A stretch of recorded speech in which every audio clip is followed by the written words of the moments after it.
XCOM 2 was the sequel to Firaxis' XCOM reboot and is easily one of the most addictive games I've ever had the pleasure of playing. Forget cocaine, forget alcohol, this is the real addictive substance right here.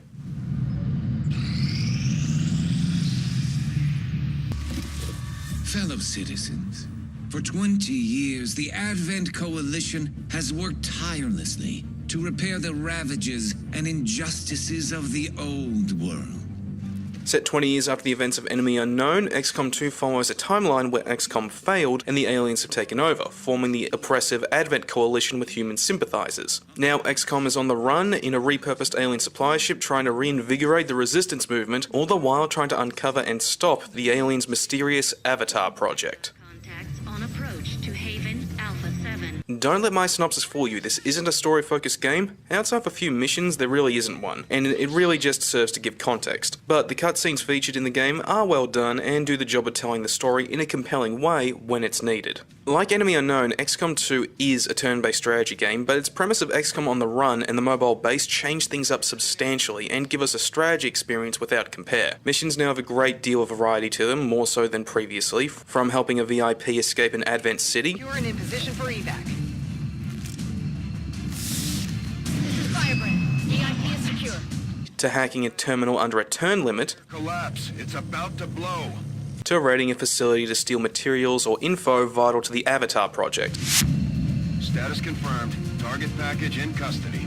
Plus, since every map is randomly generated, it takes a great deal of time for these missions to feel repetitive, giving the game greater staying power than Enemy Unknown ever had. This is also helped further by the greater enemy variety. Advent troops function similarly to your own units, creating an XCOM versus XCOM feel, while the alien units are much more diverse and bring an array of different problems to different battles. But this is all undermined by the fact that XCOM 2 shares a common issue with Dungeon of the Endless. It's way too easy to put yourself in an unwinnable situation. Just one wrong choice, or if your mouse plays up like mine did, will put you in a spot where you're more than likely to either fail the mission or groan in frustration and load a save.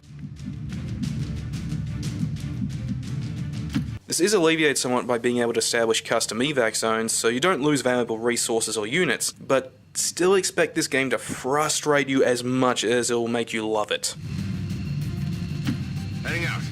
Outside of combat though, you'll be managing your mobile base, flying it around the world and creating a resistance network to gain more resources when you're not building new facilities or managing your troops. Unlike the previous game, you don't have as much space for base development, so you have to be mindful of what you build and what facilities you actually need, as well as what facilities are necessary to progress through the game. There's also a ticking clock mechanic tied into the aliens' mysterious Avatar project. When the progress bar for the project is full, you're given 20 in-game days to do anything to prevent its completion. This helps keep the player on their toes and pushes you towards prioritizing certain objectives over others. Down, we'll need to move fast.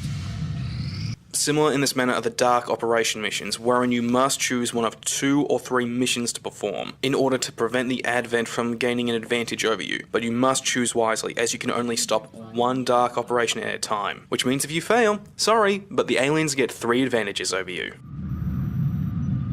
Also, this game is beautiful. Firaxis put the Unreal Engine to great use here, much more so than in the previous game. The environments are pleasing to look at, and the unit and enemy models have been lusciously detailed and animated, giving the alien forces and your troops a great deal of personality, making it all the more tragic when they die. The good looks also carry over to the character customization, which is now much more comprehensive than the enemy within expansion. But why, oh why, is so much of it only possible from the main menu? For whatever reason, Firaxis made the dick move of locking out most of the character customization to a mode accessed on the main menu. So if you want to make a version of Jason Voorhees or Freddy Krueger, you gotta do it there, instead of altering an existing unit to what you want. Granted, you can alter a unit more substantially later on, but again, why limit customization outside of gameplay?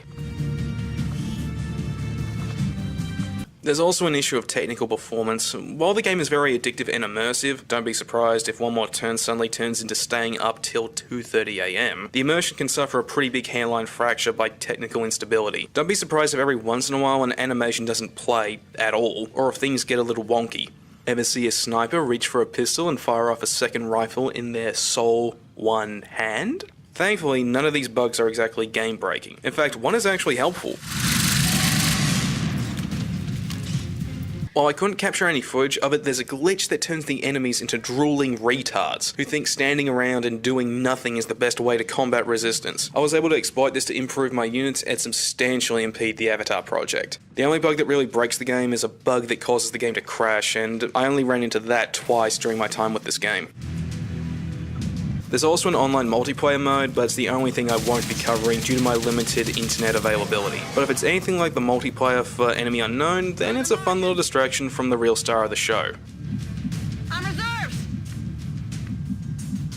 XCOM 2 is easily one of the earliest contenders for the best game of 2016 and is one of the best games I've ever played. I haven't encountered a game that could both enthrall and infuriate me like this since Crash Bandicoot 3. Sure, it has some issues, but they fall to the wayside thanks to how fun it is, and you'll be too engrossed to care in the long run. If you got the cash, it's available on Steam for PC and Mac, and it is a must-buy that you will not regret. Rejoin us, and you will